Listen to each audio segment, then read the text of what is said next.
El ex responsable de toda la seguridad de Twitter se acoge al programa de protección de denunciantes que brinda la ley estadounidense y envía una carta al Senado advirtiendo del estado pésimo de la ciberseguridad en Twitter y el peligro que supone para la nación.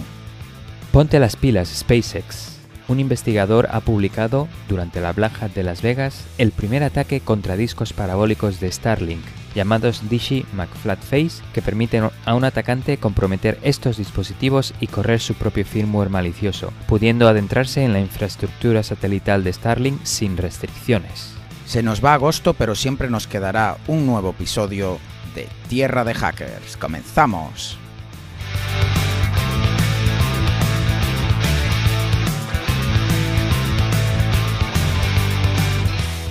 Hola y bienvenidos a Tierra de Hackers, tu noticiero de ciberseguridad hecho podcast. Hoy es el 26 de agosto de 2022, este es el episodio número 63, yo soy Martín Vigo y está conmigo el mismísimo Alexis Porros. Hola Alexis, ¿qué tal? Muy bien Martín, un episodio más contigo, con la audiencia y con las noticias, vamos, los tres juntitos.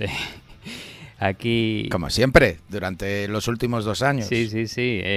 Nada, con muchas ganas de cubrir otro episodio potente que viene cargadito de polémica, de noticias interesantes. Bueno, no vamos a desvelar nada más de un principio. Ahora sí que sigan escuchando a nuestros oyentes y van a deleitarse, yo creo. Y nada, pues antes de entrar a fondo con las noticias... Agradeceros como siempre a todos, pues nuestros oyentes, televidentes, nuestros usuarios de Discord, todos aquellos que nos seguís en las redes sociales. Pues eso, gracias por estar ahí día a día, episodio tras episodio, y por enviarnos vuestras sugerencias, preguntas, comentarios de mejora o porque os gusta el podcast. Eso nos encanta recibir y leer esos mensajes. Así que muchas gracias por estar ahí. Y nada, si no estáis suscritos a nuestro podcast Tierra de Hackers en vuestra plataforma de escucha favorita, ya estáis tardando. Id a suscribiros ahora mismo. Y también os recordamos que para los que no estéis donde estamos, pues estamos en Twitter, Instagram y Facebook con el handle @tierradehackers. También estamos en LinkedIn, YouTube y Twitch como Tierra de Hackers. También tenemos un correo muy majo, correo electrónico, que es podcast@tierradehackers.com. Y bueno, lo dicho, estamos en Discord, ¿no? Pero la forma de acceso es tierradehackers.com/Discord.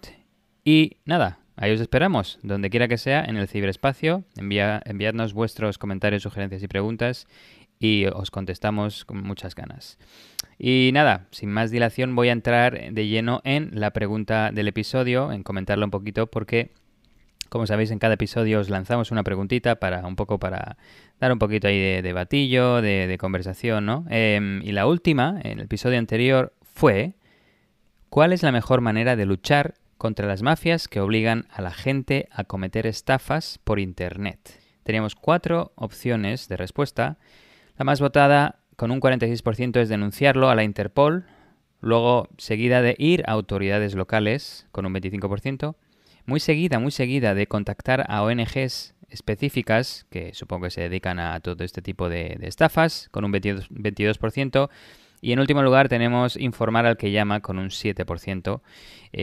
Bueno, así que supongo que Interpol sería the way to go, la forma más eficiente, supongo, para luchar contra esto, pero no sé cuánto de eficiente sí, qué relación de casos exitosos contra no exitosos tienen, pero estaría de acuerdo. Bueno, sí, Interpol lo bueno que tiene es que tiene conexiones con todas las fuerzas del orden de todos los países y entonces coordina con ellos y podría desde luego ayudar mucho. Yo aprovecho a darle como siempre las gracias a nuestros mecenas de Patreon. Si nos queréis apoyar también vosotros, pues y aparte que viene con muchos beneficios, pues ya sabéis, tierradehackers.com/Patreon y ahí tenéis toda la información. Y Como siempre, también aprovechamos a darle las gracias a Monad, que es con los que tenemos un partnership y nos apoya el podcast. Es una empresa que comparte los mismos valores de Tierra de Hackers, hacer la seguridad más accesible y transparente. Nosotros a través de un podcast y Monad a través de una herramienta de gestión y visualización de telemetría y datos de seguridad. Una empresa fundada en Silicon Valley y que ya está buscando muchos ingenieros, sobre todo con algo de experiencia en seguridad, como os digo siempre, pues para ayudarles, ¿no? Entonces, lo mejor de todo esto es que están contratando en todo el mundo y en remoto, así que ya sabéis, echarle un vistazo a su web, monad.com, monad.com, y les podéis contactar en el correo tierradehackers@monad.com, porque así saben que esto de apoyar el podcast, que no solo lo hacen de manera altruista, sino que también pues les vale la pena para conseguir talento. Y nada, yo creo que nos ponemos ya manos a la obra. Dale caña. Y hoy os vengo a hablar de un nuevo whistleblower. ¿Whistle qué? ¿Whistle qué? Snowden 2.0, del caso de otro... ¿Pero eso qué es? Whistleblower, ¿no? ¿Cómo se dice? Bueno, es el Snowden 2.0, el caso de otro experto en seguridad que vio la pésima situación del estado de seguridad de una entidad y decidió hacerlo público, ¿no? Como hizo Snowden en su día. Solo que en este caso esa entidad no es la NSA o el gobierno de los Estados Unidos, sino que nada más y nada menos que Twitter. La verdad es que la comunidad de los que trabajamos en temas de ciberseguridad seguimos frotándonos los ojos, ¿no? Con esto que acaba de pasar hace tan solo unos días. Nada más y nada menos que Peter Zatko, más conocido por el sobrenombre de Match, salía en CNN entrevistado por un reportero para informar al mundo de que la seguridad en Twitter era prácticamente inexistente. Hasta tal punto que lo consideraba, y cito textualmente extraído de la entrevista, un problema de seguridad nacional. Pero antes de adentrarnos en el asunto, si no sabéis quién es Match, quizás estáis pensando que es algún loco o empleaducho sin mayor importancia que por la razón que sea ha decidido ir en contra de Twitter. Nada más lejos de la realidad. Match es un conocidísimo experto en ciberseguridad y además altamente respetado. La historia de Match se remonta a los 80, convirtiéndose en uno de los hackers más famosos ya en esa primera generación de activistas y pasando a formar parte del famoso grupo de hacking Cult of the Dead Cow. Para los más nostálgicos, este grupo es el que está detrás del archifamoso troyano Back Orifice y que, por cierto, fue una de las herramientas que despertó en mí la curiosidad por el hacking. Fue la ejecución de ese mismo software de Back Orifice lo que me reveló a mí la existencia del concepto de hacking, que podías básicamente manipular máquinas a distancia. Para mí eso literalmente me cambió la vida. Pero es que Match también es conocido por ser uno de los primeros hackers de la historia en testificar ante el Congreso de los Estados Unidos. Es famosa su presencia en el Congreso con las pintas típicas y estereotípicas de un hacker con pelo largo y tal, y que además cuando le pidieron que dijese su nombre ante el Congreso contestó diciendo «soy Match» en vez de decir su nombre real. Que recordemos que, testificar delante del Congreso pues es un evento muy formal, ¿no? Él y otros miembros del grupo de hacking declararon ante el Congreso sobre las graves vulnerabilidades en Internet allá por el año 98. De hecho, Match fue uno de los primeros investigadores en hablar sobre un nuevo tipo de vulnerabilidad, el famoso Buffer Overflow, y escribió unos de los primeros papers sobre este tema. Hay muchas más cosas que os podría contar sobre Match, pero yo creo que ya os dais cuenta de por dónde voy. Match no es un tipo cualquiera, no es un empleado más de Twitter. Sabe muy bien de lo que habla en cuestiones de ciberseguridad y no necesita acudir a los medios para conseguir más fama haciéndose oficialmente un whistleblower, ¿no? De hecho, yo tuve la oportunidad, esto no sé si lo sabías, Alexis, pero di una charla en una conferencia en RoadSec en Brasil y la keynote la daba Match. Y le conocí en un bar, súper majo, y me invitó a hacer una broma en on stage con él, porque él venía a hablar un poco sobre el peligro de utilizar passwords y tal, y bueno, el tío quería hacer una broma con utilizar palabras para añadir complejidad a las contraseñas, ¿no? Un poco lo que se conoce como diceware. Y como yo le conté que yo sabía hablar alemán y tal, según tomábamos copas, me dice, oye, pues ¿qué te parece si vienes al escenario conmigo y yo hago como que te pregunto si sabes alemán para que generes una contraseña, tal?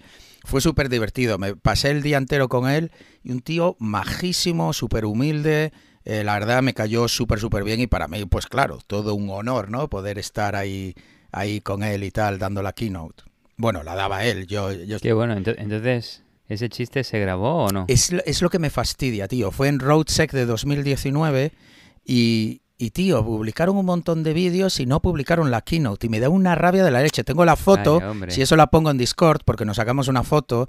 De hecho, él llevaba un guardaespaldas, tío, que flipé. Un tío, de hecho, una cosa que querían hacer, dijeron, usted, a ver si lo hacemos, tal.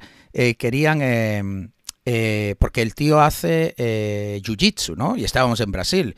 Y de hecho su guardaespaldas era un experto en jiu-jitsu. Y querían hacer la coña de dar la charla mientras estaban haciendo jiu-jitsu allí y tal. Nada, súper divertido. Al final simplemente pues hicimos la coña esa del alemán y un par de coñas más.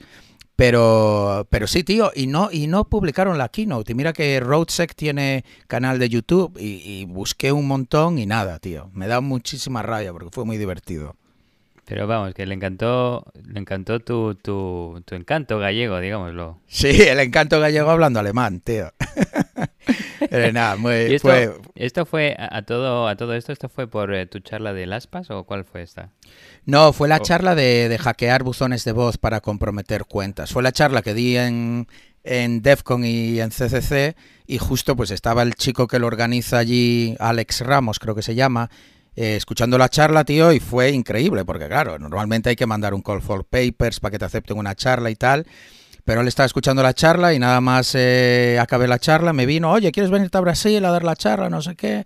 Y aparte justo después fue cuando sucedió todo lo de Lula y algunos políticos allí que les hackearon los buzones de voz, un poco como contaba yo en la charla, que eso no quiere decir que fuera porque yo lo publiqué. Pero sí, claro, entonces se hizo todavía más relevante mi charla allí y vamos, para mí fue una pasada ir allí, joder, me lo pasé genial. Mucha feixoada, comillo. Muy interesante, mucha carne, ¿no? Sí. Bueno, pues volviendo un poquito a la noticia, pues ahora que sabemos que Match pues no es un tío cualquiera, ¿qué fue lo que pasó hace unos días que os decía? Pues bueno, Match utilizó los mecanismos legales existentes en Estados Unidos, concretamente el Whistleblower Protection Program, para hacer públicas las deficiencias de Twitter en cuestiones de ciberseguridad. El Whistleblower Protection Program protege a los empleados legalmente ante un caso de negligencia clara de su empleador y permite dar la voz de alarma mediante este proceso. Y esto fue lo que Match hizo hace unos días, enviando al Senado una carta de 84 páginas detallando todos los casos en los que se le ignoraba cuando avisaba de peligros de los sistemas de Twitter, mentiras por parte de los ejecutivos a inversores, publicaciones de datos falsos o manipulados y en general un bloqueo a su persona cada vez que intentaba avisar a los altos ejecutivos de la situación, hasta el punto de que el CEO actual de Twitter acabase despidiéndolo en enero de 2022. Recordemos que Match era el responsable, el cargo más alto de seguridad, era de hecho un ejecutivo en Twitter, o sea, él era el responsable de esto y se le ignoraba completamente. Como siempre, os dejo en las notas del episodio un enlace directo a la carta enviada por Match al Senado para que la podáis ver. Hay partes censuradas por temas de confidencialidad, mientras las autoridades sobre todo lo investigan, pero la mayoría se puede leer y es, la verdad, súper interesante. Yo os hablaré aquí de cosas que resaltaron de dicha carta, ya que como digo son 84 páginas, pero para ello utilizaré el hilo que me encontré de un investigador en Twitter y que contiene capturas de pantalla específicas con los extractos más interesantes del reporte. Los chinos están usando la plataforma de publicidad de Twitter para de-anonimizar a ciudadanos que usan esta plataforma. Toma ya, empezamos fuerte. Vamos a ver, como sabéis en China, Internet está altamente censurado y está prohibido el uso de redes sociales de otros países que no estén controladas por el gobierno chino. Esto, por supuesto, incluye el propio Twitter. Pues empiezo leyéndoos un extracto del reporte de Match al Senado. Dice así: los ejecutivos de Twitter optaron por permitir que Twitter fuera más dependiente de los ingresos provenientes de China, a pesar de que el uso de Twitter está prohibido en ese país. Después de que ciertas entidades chinas pagaran dinero a Twitter, las preocupaciones dentro de la empresa surgieron respecto a la información que podría recibir China por estos acuerdos que permitirían a ese gobierno identificar y obtener información sensible de usuarios chinos que consiguieran saltarse las restricciones de acceso impuestas por el gobierno a la plataforma. Los ejecutivos de Twitter eran conocedores que aceptar dinero chino pondría en riesgo a los usuarios de ese país, que utilizan VPNs y otras tecnologías para saltarse el gran firewall, el gran cortafuegos, y que esto suponía un gran compromiso ético. El señor Sacco es Match, y el reporte está escrito por los abogados de Match, por tanto está como en tercera persona. Match fue avisado de que Twitter dependía demasiado de los ingresos obtenidos de China y que llegados a este punto no podían hacer otra cosa más que intentar obtener aún más ingresos. Pues más claro, agua. O sea, Match les fue a avisar que esto era un problema real para los ciudadanos que les puede hasta costar la vida o cárcel, y Twitter le dijo básicamente a Match que ya era tarde y que ahora lo único que pueden hacer es exprimir más la gallina de los huevos de oro. ¿Y cómo hacían esto exactamente? ¿Cómo podía China, ¿no?, espiar o identificar, más que espiar, identificar o de anonimizar a los ciudadanos que utilizaban Twitter, algo prohibido en ese país? Pues resulta que la plataforma de publicidad en Twitter te permite crear una audiencia en base a las listas de correos que tú le das. Para que entendáis un poco cómo funciona esto de publicidad, si por ejemplo tú quieres pagarle a Twitter para que ponga publicidad, ¿no? Pongamos que tú vendes, pues yo qué sé, bolsos, y entonces pues a ti te interesa crear una audiencia para esa publicidad, es decir, que esa publicidad se muestre solo, pues probablemente a mujeres en cierta edad, ¿no? Entre, yo qué sé, pues los 16 años y para arriba, ¿no?, que son pues las personas que con más probabilidad van a comprar un bolso. Entonces, esto es lo novedoso de la publicidad en Internet respecto a la publicidad tradicional en la televisión o así, ¿no? Que tú puedes customizar y puedes hacer un targeting, puedes centrarte en mostrar esa publicidad a la gente que hay más probabilidades de que le interese tu publicidad. Lo que pasa, claro, es que ¿cómo defines tú a esa persona? Porque esto se puede convertir en algo muy peligroso. Si tú puedes decidir, oye, yo quiero mostrarle esta publicidad a esta persona en concreto, pues eso se podría abusar claramente. Por tanto, muchas plataformas en redes sociales, Google y así, pues ponen ciertos límites a cuánto puedes tú filtrar o, digamos, concretar tu audiencia para evitar que tú puedas abusar esto y targetear la audiencia a un individuo en concreto. De hecho, en el pasado Twitter te dejaba incluso utilizar también los mobile identifiers, o sea, algo que hablamos ya en el pasado, y es que son los identificadores únicos que identifican teóricamente de manera anónima un dispositivo. Pero claro, con esto, si tú utilizas esto, puedes servirle una publicidad en concreto a un individuo, a una persona en concreto. Entonces, ¿qué podría pasar? ¿Qué podría hacer China para abusar esto? Pues China podría servir publicidad en base a listas de correos de sus objetivos en conjunto con correos electrónicos inexistentes. Si, por ejemplo, querría centrarse en un individuo, pongamos, no sé, se me ocurre un nombre chino, Bruce Lee, y tiene el correo electrónico y China quiere averiguar si Bruce Lee está incumpliendo la ley, accediendo a Twitter, saltándose el firewall que tiene China, pues podría incluir en una lista de correos que le va a dar Twitter el correo electrónico de Bruce Lee, que va a ser brucelee@gmail.com, por supuesto, y una otra lista de correos electrónicos que no existen, porque Twitter no permite dar solo un correo electrónico y por tanto va a mostrar publicidad a todos los usuarios que tienen ese correo electrónico. Pero claro, si los otros no existen, solo se lo va a mostrar a Bruce Lee. Si Bruce Lee hace clic o interactúa con la publicidad, estaría enviando información al gobierno chino revelando que el dueño de ese correo electrónico, es decir, Bruce Lee, utiliza Twitter y además pues también pues quizás su IP y otros metadatos que van con cuando le haces clic en una publicidad y pues a lo mejor te redirige a una página web, ¿no?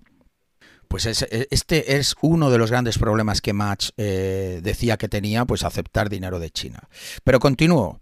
Twitter utilizó las cookies usadas por temas de seguridad, como las cookies de sesión, con fines publicitarios. Esto quiere decir que de las cookies ya hemos hablado en muchas ocasiones, pero bueno, en general, para servir publicidad, pues hay metadatos específicos, incluidos las cookies, ¿no? O el Advertiser ID, que se utiliza para ese propósito, pero no utilizas otro tipo de metadatos necesarios para autenticación, necesarios para loguearte, necesarios para configuraciones, para servir publicidad, ¿no? Porque precisamente tú cuando dices que no aceptas la política de publicidad y todo esto, pues lo que se hace es evitar esas cookies específicas. Pues Twitter está utilizando los propios tokens de sesión en las cookies para identificarte, para poder servir publicidad de manera más eficiente. Pero aquí viene lo interesante. La Comisión Nacional de las Libertades, que es una entidad francesa, denunció a Twitter por esto.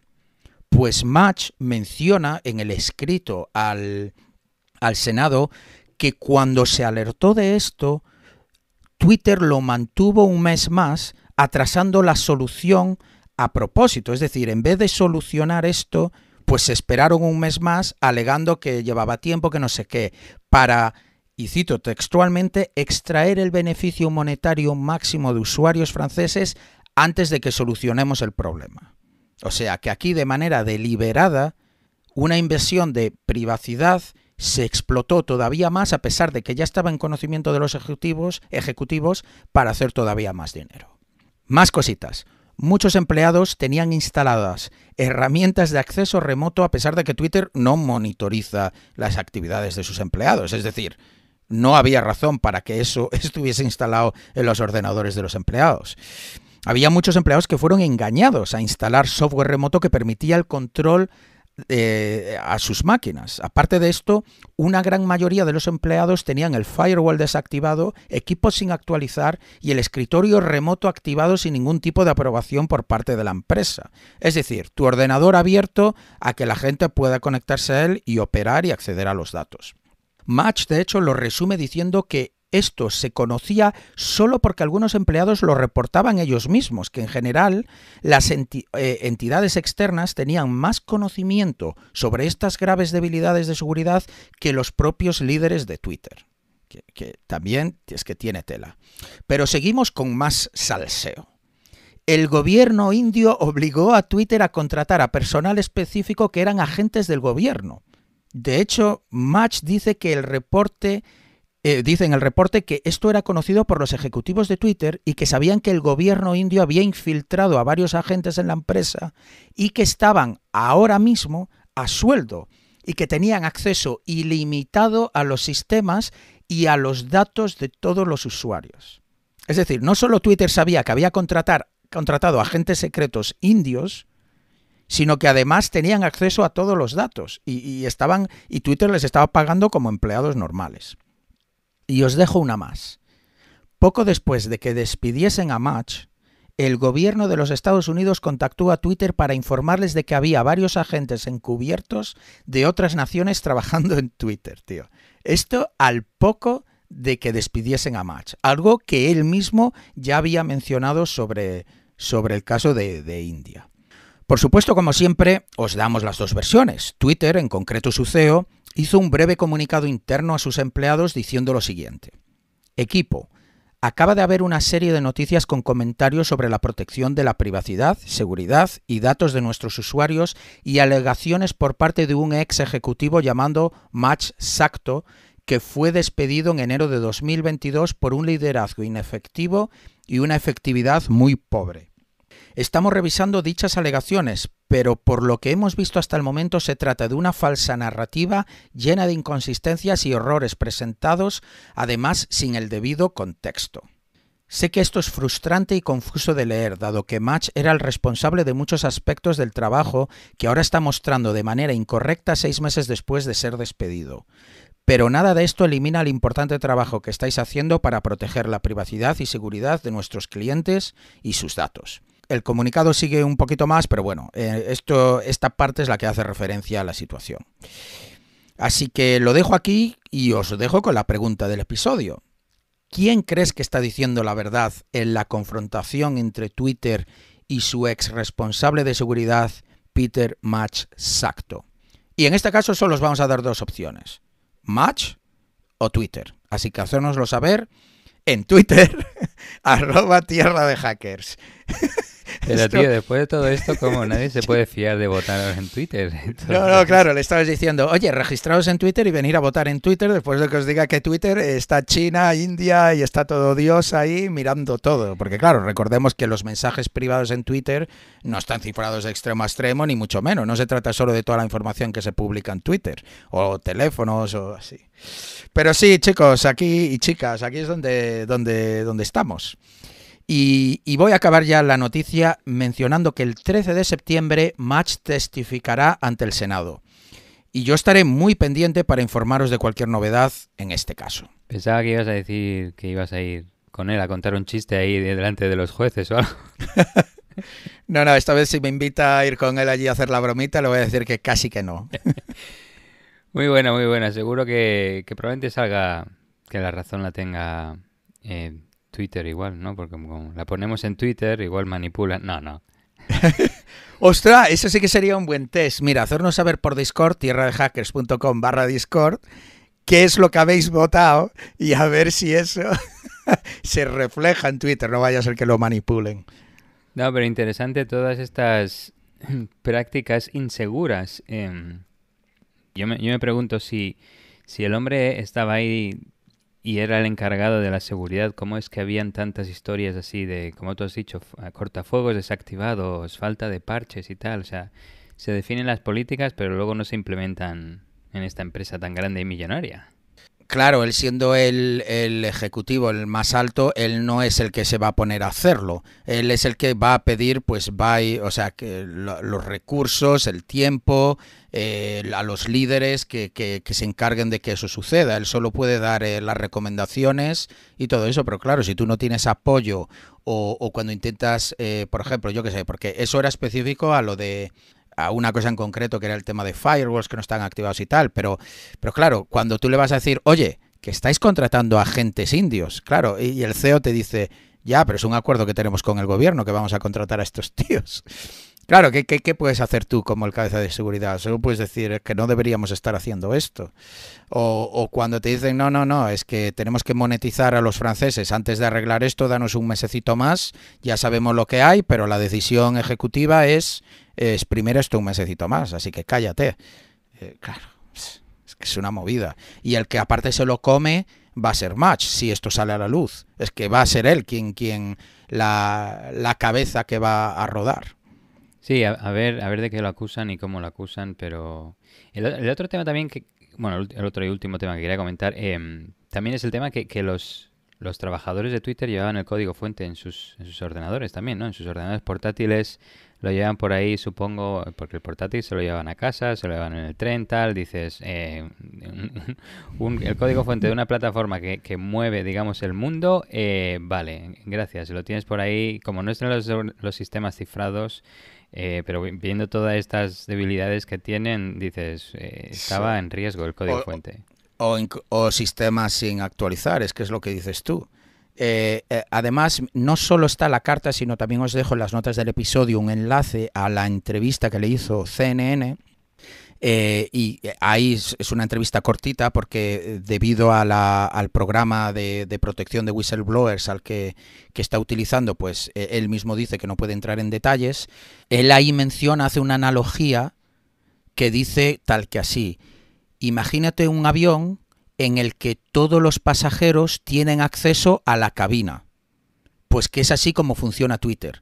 Que no, ¿sabes? Un avión, claro, no solo los pilotos tienen acceso a la cabina y a manejar el avión. Pues él dice que Twitter es como si todos los pasajeros, todas las azafatas, todo el mundo tiene acceso a la tal. Y él dice, claro, eso es mucho más sencillo de llevar a nivel de logística, pero eso es un peligro absoluto. Y eso se traduce en que todos los empleados tienen acceso a absolutamente todos los datos. Y además sabemos ahora que por lo menos los indios tienen agentes infiltrados ahí, y el gobierno de los Estados Unidos vino también a decirle, oye, que tenéis agentes encubiertos de otras naciones trabajando a sueldo para vosotros. De manera que aquí además todo todo Dios tiene acceso a todos los datos. Y esto además lo hemos visto porque ya cubrimos en Tierra de Hackers que hace un año, año y medio, hubo el gran hackeo a Twitter a través de ingeniería social por 2 chavales de 16 años que le hicieron ingeniería social a un solo ingeniero que si no recuerdo mal, esto no lo recuerdo, no tenía ni autenticación de doble factor, consiguieron acceso a su portátil y con eso acceso al panel de administración, y fue cuando esto acabó en los famosos tweets por parte de Joe Biden, de Elon Musk, sobre una estafa de criptomonedas, si os acordáis. Esto lo hemos cubierto. Pues imaginaros el estado de seguridad. De hecho, Match en la entrevista con CNN hace referencia a esto y dice: si 2 chavales de 16 años consiguen tuitear en nombre de Joe Biden, imaginaros lo que puede hacer Vladimir Putin. Dice esa frase, tío. Matadora. Para los que no hayáis escuchado, estaba rescatándolo, quiero decir. Martín se refiere al episodio 8. Ahí comentábamos el temilla ese de Twitter que... ¡Ostras! Episodio 8, entonces ya fue hace 2 años. Pensaba que había sido año y medio. La estafa esta de los pagos en Bitcoin, cómo comprometieron por ingeniería social. Es que eso fue una locura, tío. Una locura. O sea, de hecho, perdona, los abogados de Match dicen: es que se tuiteó en nombre de un candidato a la presidencia de Estados Unidos 3 meses antes de las elecciones. Solo que se decidió tuitear, pues, un criptoscam. Pero una estafa de criptomonedas. Pero para eso hace referencia. Imagínate lo que va a hacer Vladimir Putin, tío. Lo que podría haber hecho, sí. Recientemente he visto algunas noticias por aquí por internet sobre deepfakes que se están utilizando para robar la identidad de gente que está aplicando a trabajos. Así que en plan, si ves que alguien ha aplicado a algún trabajo y tal, pues pueden usar... Bueno, o vídeos suplantando a esa persona o audio incluso, que sería más fácil el audio, ¿no? Pero bueno. Y además hoy en día, como es todo trabajo en remoto, pues cada vez que hay una llamada te metes con un deepfake y ya está. Ahí literalmente no me ven el pelo, ¿no? Así que... Pues nada, bueno. Muy bien. Ahí estamos, todos tranquilos con Twitter. Todo correcto. Todo correcto. No pasa nada. Que no cunda el pan. Acordaos de suscribiros, @Tierra de Hackers. Justo. Antes de que nos borren o algo, ¿no? Por exponer la verdad. Sí. Pues nada, vamos con la siguiente noticia, que va de satélites, el mundillo de nuestro querido Elon Musk, SpaceX, Starlink, toda esta trama de telenovela. El tema es que un investigador belga publicó recientemente, durante la Black Hat de este año que tuvo lugar en Las Vegas, su investigación de seguridad sobre Starlink, en la que demostró cómo pudo crear un implante hardware, también llamado un mod chip, un modificador del chip, digamos, que es un dispositivo o placa electrónica de ataque contra dispositivos electrónicos y que pudo crear por $25 americanos y que le permitió causar errores, digamos, a nivel de voltaje en los terminales de internet satelital de Starlink para poder cargar y correr su propio firmware o software en estos terminales. Ahí he soltado el resumen denso, pero ahora entro en detalle a la noticia. Un poquito de contexto de Starlink: quién es, qué hacen, a qué se dedican, cómo son de grandes, ¿no? Pues desde el 2018 Starlink, que es un servicio satelital de internet, de conexión de datos de SpaceX, que es una de las empresas de, como digo, Elon Musk, ya ha puesto en órbita más de 3.000, creo que incluso dicen 4.000 satélites pequeños para crear una red con la intención de ofrecer el servicio de conectividad a Internet a lugares de difícil acceso en la Tierra.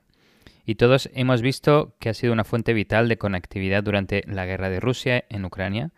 Y si no os acordáis, si no habéis escuchado esos episodios, podéis ir a escucharlos, que son el episodio 48, 49 y 50, donde comentábamos todo este tema de la guerra y el ataque, sobre todo con el malware Acid Rain, contra los satélites de Viasat usados en Ucrania. Actualmente SpaceX ofrece servicios a más de 400.000 usuarios y tiene previsto poner en órbita a miles de satélites adicionales en los próximos años, cuando el servicio tenga más suscriptores, ¿no? más usuarios. El sistema de Internet de Starlink se compone de 3 partes principales. Tenemos los satélites por un lado, las puertas de enlace que están en la Tierra por otro, y los platos parabólicos, que son igual los que conocemos todos, los que utilizan los usuarios, ¿no?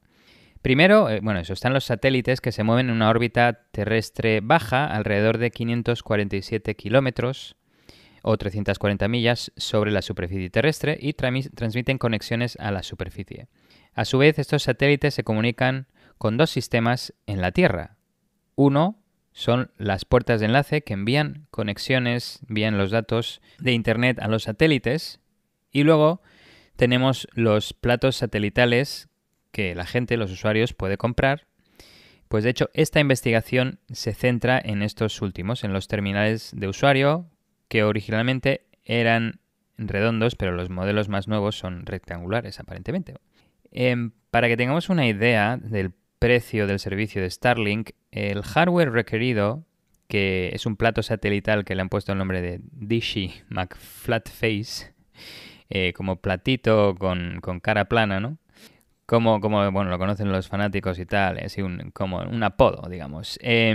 Pues este hardware que se requiere para servicios residenciales y de Starlink cuesta unos $600 americanos, con suscripciones mensuales de $110 para el servicio doméstico o $135 para gente que vive en autocaravanas o estas caravanas móviles.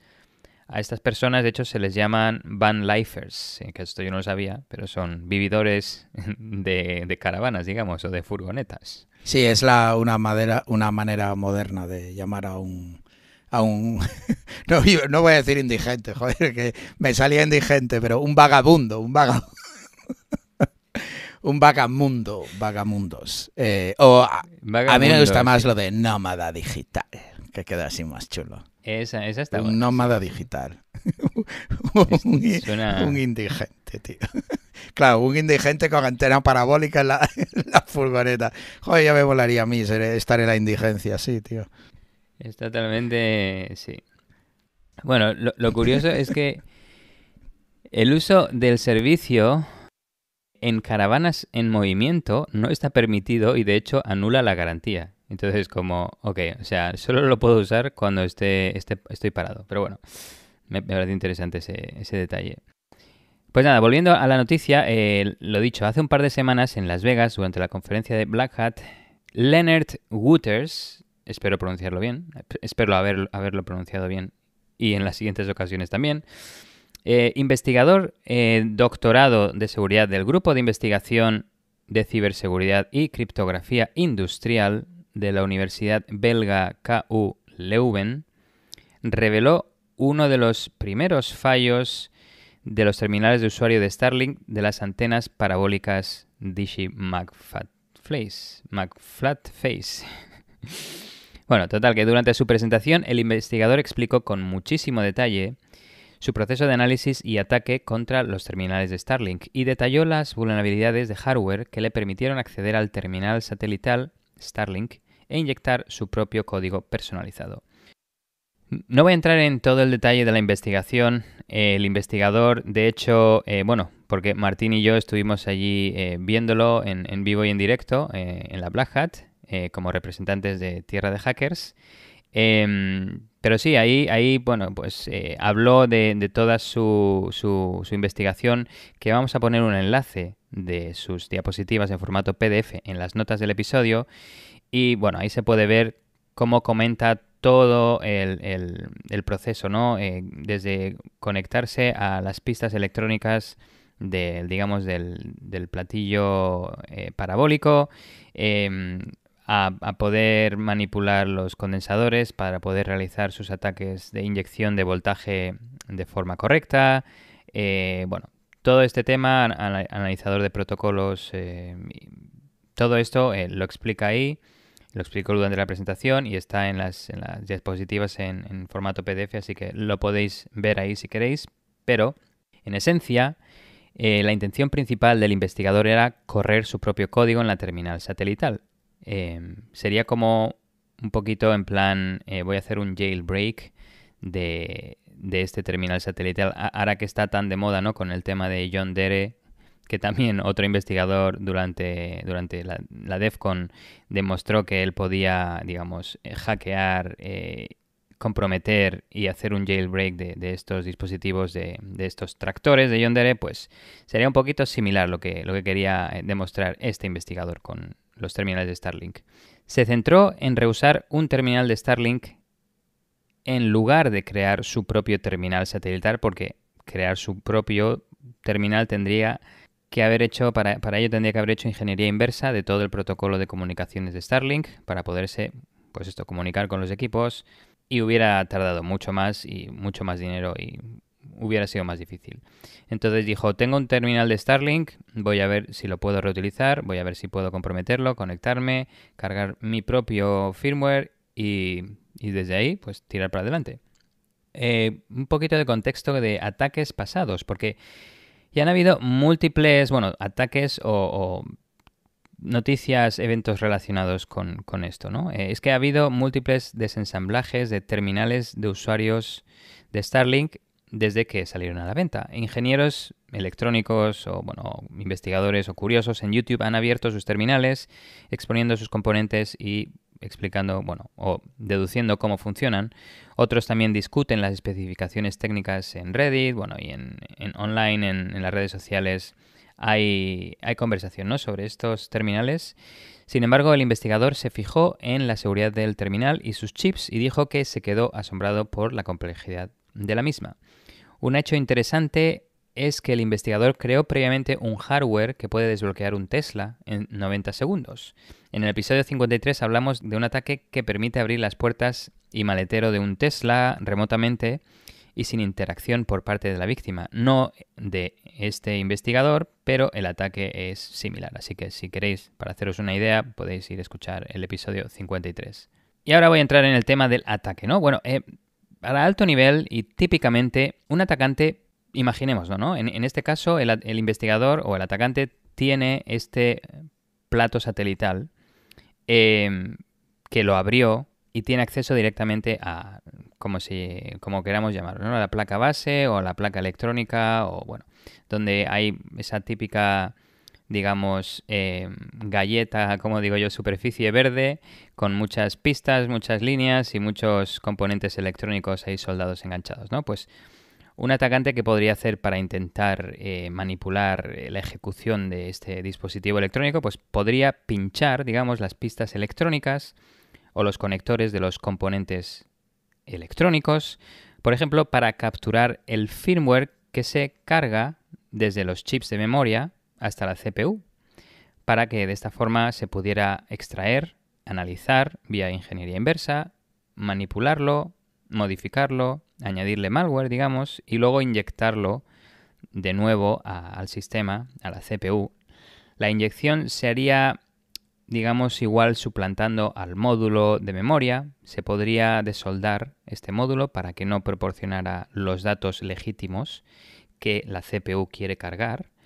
Y de esta forma se conectaría, el atacante podría conectar su módulo de memoria malicioso que contiene el firmware manipulado con el malware. Sin embargo, en este caso, Starlink tiene implementadas muchas medidas de seguridad que previenen este escenario que acabo de explicar. Y es que, por ejemplo, en el proceso de arranque de la terminal, Starlink ha implementado la comprobación de certificados digitales para el cifrado, para la validación de firmas, entre los diferentes componentes electrónicos de memoria del dispositivo y la CPU. Todo esto para asegurarse de que el firmware que está cargando tiene firmas digitales criptográficas correctas y que es válido, que viene de Starlink, que no se está intentando cargar un firmware malicioso modificado. Por lo que la opción que acabo de mencionar no funcionaría, ¿no?, de forma tan fácil. Para poner en contexto un poco el tamaño de las antenas, que no son pequeñas, son de unos 50 centímetros, medio metro de diámetro o 19 pulgadas, lo que no las hace muy manejables, sobre todo para si las quieres poner a analizar, ¿no?, o si te las quieres mover de un sitio al otro. Y el tema que esto se refleja en casos prácticos demostrados. Hay algunas slides, hay una slide en concreto que menciona que es muy grande y no me cabe en los sistemas, digamos, que tengo de ataque en la universidad, porque tuvo algunas ideas de causar errores a nivel de hardware, ¿no? Contra los componentes electrónicos soldados en la superficie de la antena, pero como era tan grande, pues no pudo meterlo. Hay como una caja que tiene ahí para aplicar estos tipos de ataques físicos, pero como es tan grande, como digo, no le sirvió. Entonces se puede decir que, bueno, Starlink, puedes cantar victoria porque es tan grande que no te lo pueden atacar, pero como vamos a ver, no puede cantar victoria aún, y tan pronto. Entonces el investigador dijo, no puedo utilizar lo que tengo aquí ahora mismo, estos sistemas que me podrían ayudar de forma más fácil.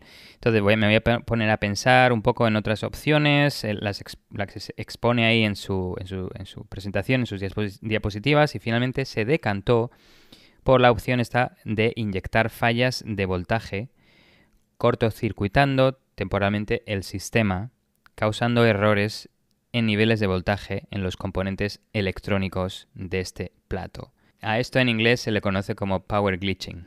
Esto es lo que se conoce como lo del fault injection attack, ¿no? Fault injection yo creo que puede ser de varias formas. Igual, aparte de power, igual se puede hacer de otras formas, pero... Power glitching, es verdad. Por ejemplo. Es lo mismo, ¿no? Eso. Yo había visto también temas de simplemente con emanaciones electromagnéticas a temas joder, no me sale ahora, tragaperras, o sea, en casinos. Te puedes construir tu propio dispositivo que hace que se vuelva loco los componentes electrónicos. A ver, eso no quiere decir que vaya a resultar escupiendo dinero, pero sí, y es muy ilegal también. A ver, yo no, pero tengo un amigo que tiene un amigo que de pequeño usaba eso, lo de los mecheros de encender el gas. Con eso servía para hacer travesuras, pero eso me han dicho. Sí, o sea, esto de los mecheros que le das al botón, ¿no? Y crea la chispita, que también lo usabas para electrocutar a tus colegas, pues el amigo de tu amigo hacía cosillas a componentes electrónicos con eso. Eso sí, la forma más rudimentaria de un power glitching profesional. Sí, oye, qué guapo. Sí, que aparte hay un componente, yo he visto algún training en Black Hat que era el Chip Whisperer, ¿no? Sí. Que es un componente hardware precisamente para hacer temas de estos. Justo, y es que el investigador utilizó herramientas como las que comentas, el Chip Whisperer Lite, que por unos $250 permite hacer este tipo de ataques, al igual que otros tipos de ataques similares, y de canal lateral, que el más común, para que la gente igual le viene a la cabeza, ¿no? Le viene a la mente, es extraer claves criptográficas de un dispositivo objetivo simple. Es una placa base pequeñita, no pensemos de un ordenador, aunque se podría si se pone tiempo, conocimiento y esfuerzo, ¿no? Pero viene con una placa pequeña de la que se puede intentar sacar las claves criptográficas en base a medidas de voltaje y de tiempo. Todo este tema que va de canal lateral y de temas de eso, como tú dices, de fallas, glitching, es muy interesante. ¡Buah! ¡Qué locura, tío! Y cuando abrió el disco, vio que habían unos conectores, ¿no? Unos conectores, de hecho, pone UART, que bueno, en inglés es un acrónimo que básicamente viene a decir que es una conexión serie, que no tenía conector, pero bueno, se puede soldar un conector o se pueden poner unos pinchos, unas conexiones electrónicas para establecer una comunicación con ese puerto.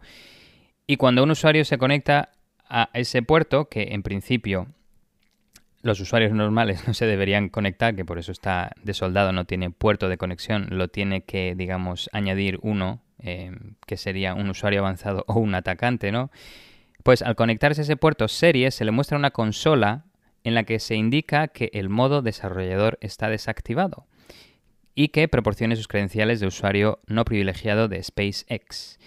El investigador lo que quería era acceder al modo desarrollador, porque obviamente daba acceso a al sistema operativo, al firmware, y tenía más privilegios, ¿no?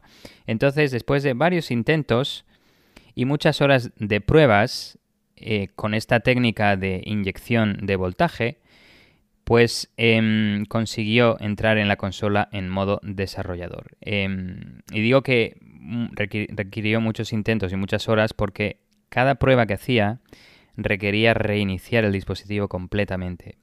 Porque él se pudo extraer, de hecho, el firmware del módulo de memoria, hizo ingeniería inversa y vio que se hacían varias comprobaciones, como digo, de certificados digitales, de la firma digital del firmware que se cargaba. Y en cada uno de estos puntos de comprobación, cuando se compara un valor con otro, pues lo que él intentaba hacer era que si la comprobación salía con un valor falso, pues con el power glitching, como realmente no es un valor que ponga falso, es un 0 o un 1, él lo que intentaba hacer que con el power glitching, recordemos que por ejemplo un 0 sería un nivel bajo de corriente o que no haya corriente, y un 1 es un nivel alto de un par de voltios o algo así, como lo tuviera, pues él lo que quería hacer era invertir esto, ¿no? Si salía un 0 de la comparación y no te dejaba entrar en modo desarrollador, pues él lo que quería hacer es inyectar voltaje para que justo en ese momento de la comprobación, cuando salía 0, porque él estaba manipulando todo el temilla, pues saliera un 1, digamos. Y entonces la verificación fuera cierta y fuera correcta, y entonces siguiera hacia adelante. A partir de aquí, cuando ya tenía acceso a la consola en modo desarrollador y con la ayuda de los mensajes impresos en la consola, todos estos mensajes que dices, se está arrancando el sistema, no sé, se están inicializando los puertos de entrada-salida, la tarjeta de red, todo esto, pues pudo intentar descifrar, digamos, adivinar las otras comprobaciones que hace el dispositivo hasta que carga por completo el sistema, coordinándose también con lo que había adivinado, lo que había aprendido haciendo ingeniería inversa del firmware, ¿no? Y de esta forma podía saber en qué momentos inyectar voltaje para causar errores y poderse saltar las verificaciones criptográficas. Finalmente consiguió inyectar su propio firmware y ejecutar su código, así que cantó victoria.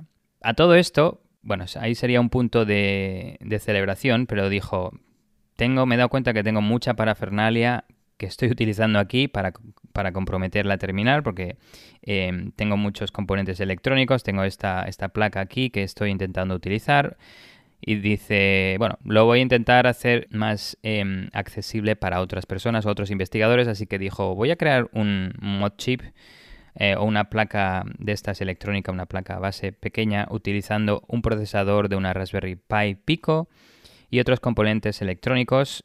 Y bueno, y creó esta plaquita por $25, la diseñó de tal forma que encaja de hecho muy bien en el disco satelital y nada, y de hecho ha publicado los detalles en GitHub para alguien si la quiere recrear, que por cierto pondremos el repositorio de GitHub en las notas del episodio. Con todo esto, pocos días después de conseguir la placa que había hecho este mod chip, hizo una actualización de firmware y lo que pasó es que Starlink con esta actualización desactivó la salida de la consola. Así que al no tener mensajes de registro de la actividad del sistema, su ataque ya no funcionaba. No podía determinar en qué momentos tenía que causar las inyecciones de voltaje. Pero ni corto ni perezoso, con todo el conocimiento que ya tenía de todo lo que había ido haciendo en el terminal, adaptó su herramienta para que utilizara comunicaciones entre un módulo de memoria que contiene el firmware y la CPU. Entonces, en base un poco a esas comunicaciones, pues sabía cuando, por ejemplo, la CPU lo que hace es se comunica con este módulo de memoria y cuando está transmitiendo, pues sabe que se está transmitiendo el firmware, por ejemplo. Y en ese momento es cuando acabe, si sabe el tamaño del firmware, por ejemplo, cuando acabe de cargarse todos los datos, todos los bytes en la CPU, pues en ese momento, cuando se acaba la comunicación, es cuando debería hacer el power glitching, la inyección de voltaje, para que la comprobación, digamos, de su firmware, que es el malicioso, se aceptara, ¿no? En cualquier caso, cuando ya tuvo acceso a la terminal del disco satelital, mostró dos casos de uso, ¿no? Él dijo, cuando tengo acceso lo que puedo hacer es escanear toda la infraestructura de Starlink, aunque dijo que llevaría mucho tiempo ya que usan direcciones IP versión 6. La otra también es que dice, bueno, como sé, digamos, la IP, el sistema que sirve las imágenes de firmware, lo que puedo hacer es descargarme todas las imágenes de firmware de los platos discos satelitales de Starlink y así las puedo tener para analizarlas, para buscar vulnerabilidades. Y de hecho, cuando Starlink publica un nuevo firmware, como con todos los sistemas, no tarda un poco en propagarse a todos, en cubrir todos los usuarios.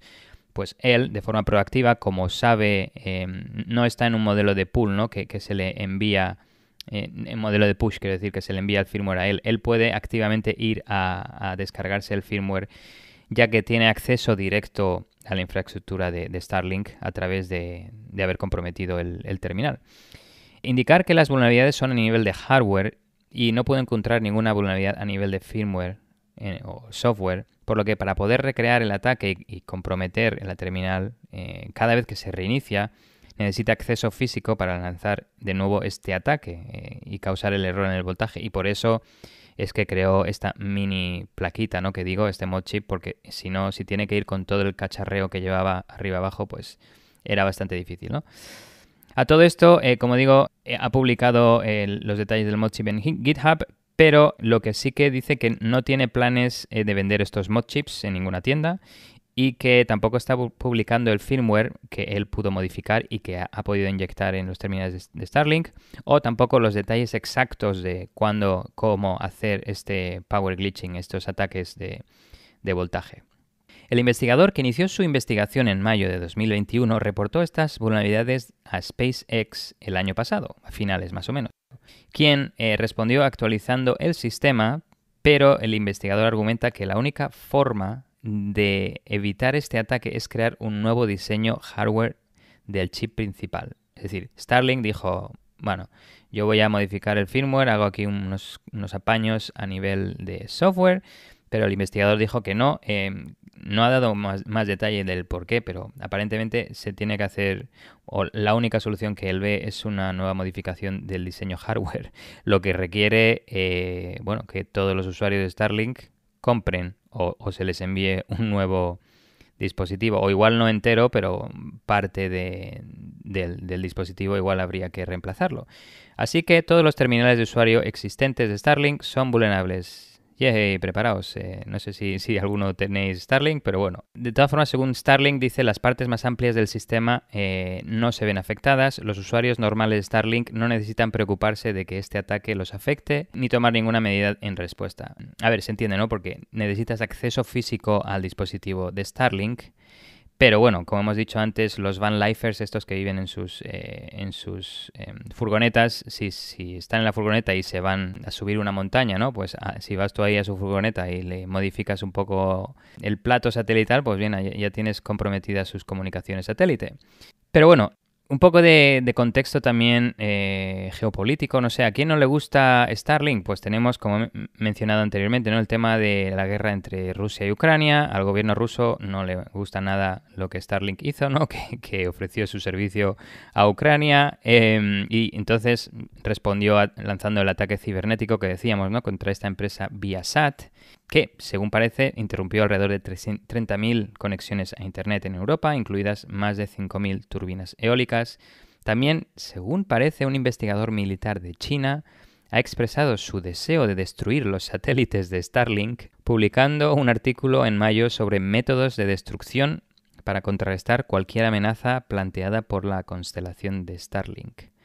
Con todo esto, Starlink no se queda corto ni perezoso porque está expandiendo sus servicios y de hecho recientemente ha comunicado que el servicio no solo está disponible para hogares terrestres, con esto me refiero a casas normales que no se mueven y como digo las furgonetas, ¿no? Que también tienen que estar paradas, si están en movimiento recuerdo que se pierde la garantía, sino que también acaban de lanzar el servicio Starlink Maritime para objetos marítimos que se mueven como buques mercantes, yates, superyates y también para plataformas petrolíferas.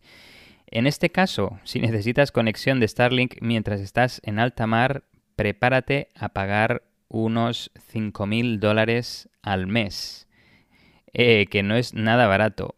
Y además no solo eso, sino que se te obliga a comprar 2 platos de Starlink por un valor de $10.000.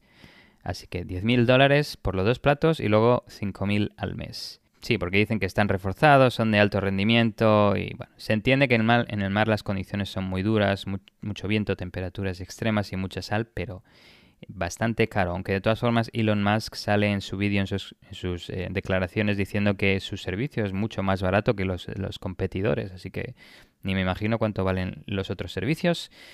Pero para poner un poco para que sepamos las velocidades, no están nada mal. Cuando estás en el mar, Starlink Maritime ofrece velocidades de bajada entre 100 y 350 megabits por segundo y de subida entre 20 y 40 megabits por segundo. Un poco más rápidas que las residenciales gracias a que se tienen dos terminales, ¿no? Pero la latencia es un poquito peor, aunque no tan mala como para tener servicios, digamos, con mucha latencia. Se podría utilizar. También, recientemente, Starlink, Elon Musk acaba de anunciar que los próximos satélites de segunda generación de Starlink incluyen antenas celulares para conexiones con teléfonos 5G de T-Mobile en Estados Unidos y potencialmente también con otros operadores. Este servicio se va a lanzar el próximo año. Bueno, en el vídeo que salen, está muy interesante el vídeo porque están en la Starbase de SpaceX, en Boca Chica, Texas, donde fabrican los cohetes, ¿no? Y se ven rodeados de 4 cohetes inmensos, gigantescos. Y Elon Musk también confirmó que esta conexión funcionará con los coches eléctricos de Tesla, indicando que la cobertura satélite a celular de Starlink será capaz de proporcionar un enlace entre 2 y 4 megabits por segundo porque es compartido por todos los del área de cobertura del satélite. No sé qué área de cobertura tienen, pero creo que normalmente debe estar alrededor de unos 5 o 20 kilómetros de radio. Es probable que eso no sea suficiente para algunas funciones de conectividad premium, como ver vídeos online, ¿no? Streaming, o ver las cámaras del automóvil, de los Teslas, pero para otras funciones más simples como enviar mensajes de texto, mensajes multimedia, incluso el uso de aplicaciones de mensajería seleccionadas, así lo decía, no sé a qué se refería exactamente, pero bueno, estas sería suficiente, decía. Entonces, yo tengo probado internet en el avión y sí que va bien para temas de emails, justo lo que dices tú, mensajerías cifradas como rollo Signal, Telegram. Y sí, incluso a lo mejor alguna llamada telefónica a través de VoIP se podría hacer, que oye, está bastante bien, la verdad, si puedes estar en medio de la nada y tener esa conexión, aunque sea solo por temas de emergencia. A ver, sí, lo que tú dices, y tampoco hace falta se puede tener una conversación de audio sin tener que ser en tiempo real. Le envías notas de audio, las también. Sí, tú, cierto. Con un walkie-talkie, vamos. Aunque me pregunto, las aerolíneas estas, ¿qué servicio satelital utilizan? Pero bueno, igual alguna en el futuro usa Starlink. Bueno, ¿qué implicaciones tiene todo esto, no? Pues un atacante podría modificar el firmware del terminal del plato parabólico de Starlink para correr su propio software, que es lo que ha demostrado y ha podido hacer el investigador. Y de esta forma, ¿qué podría hacer? Bueno, el investigador no se puso a atacar la infraestructura, ¿no? Pero un atacante lo podría hacer.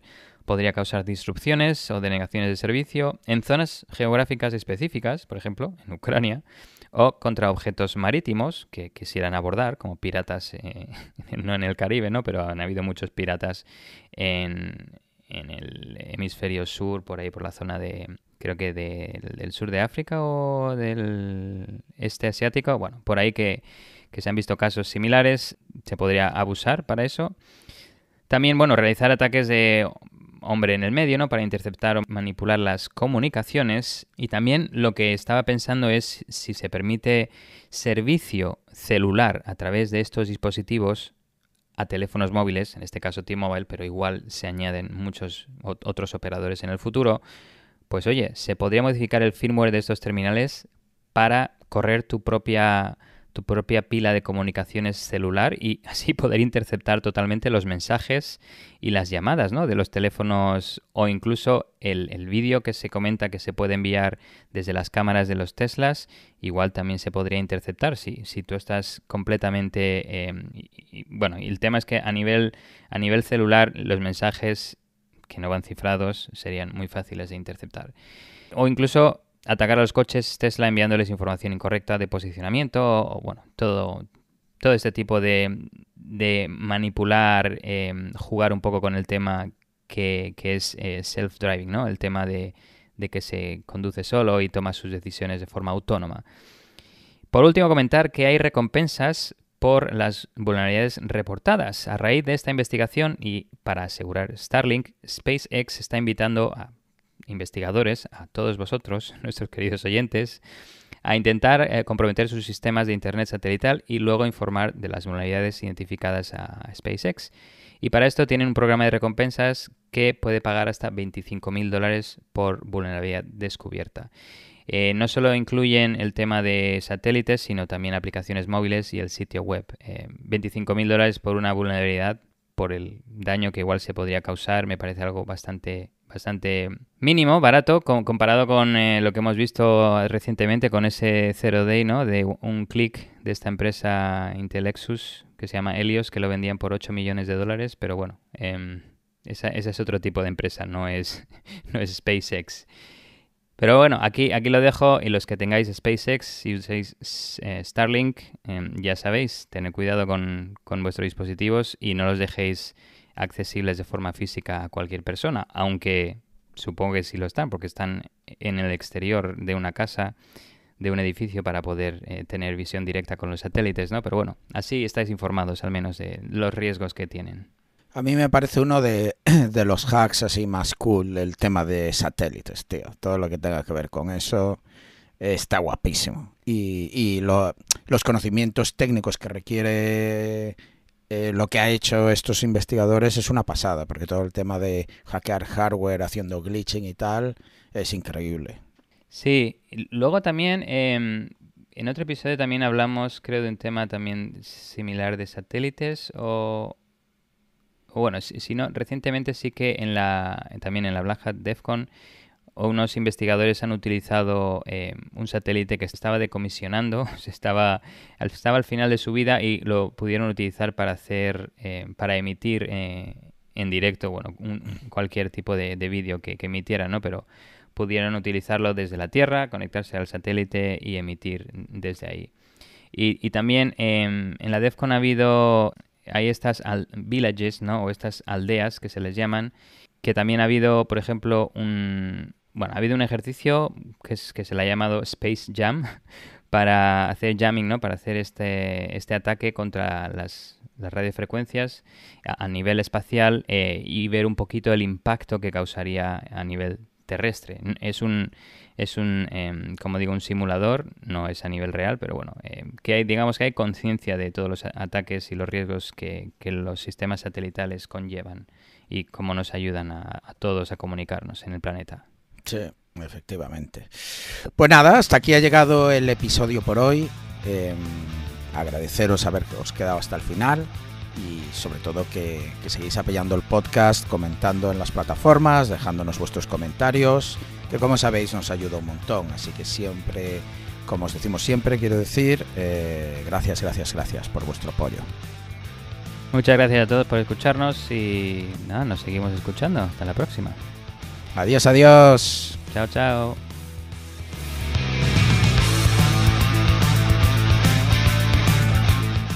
Si te ha gustado este episodio y quieres ayudarnos a seguir con el podcast, compártelo con tus amigos y compañeros. Con tu apoyo podremos atraer y despertar el interés por la ciberseguridad de mucha más gente. Acuérdate de dejarnos un comentario y una valoración donde nos estés escuchando. También puedes seguirnos en Twitter, Instagram y Facebook. Te esperamos en el próximo episodio de Tierra de Hackers.